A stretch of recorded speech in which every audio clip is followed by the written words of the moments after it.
Radio जीवे Pakistan digital खसूसी report. चीन की नई हाई स्पीड ट्रेन ने 453 किलोमीटर फी घंटा की रिकॉर्ड रफ्तार हासिल कर ली।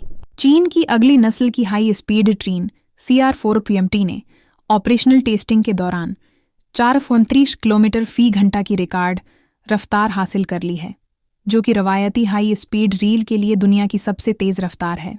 ये कामयाबी चीन के रेलवे इंजीनियरिंग के मैदान में एक अहम सिंगमेल है, जो मुस्तकबल में बीजिंग, शंघाई और गवांगझू जैसे शहरों के दरमियान सफ़र के वक्त में नुमायां कमी लाने में मदद देगी।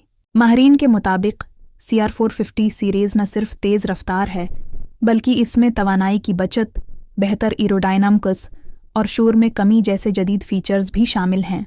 प्यारे सामीन व नाजरीन, चीन की ये ट्रेन टेक्नोलॉजी और रफ्तार की नई मिसाल कायम कर रही है। आपके ख्याल में क्या मुस्तकबल में पाकिस्तान में भी ऐसी ट्रेनें मुमकिन हैं? अपनी राय कमेंट्स में ज़रूर दें। यह है रेडियो जीवे पाकिस्तान डिजिटल।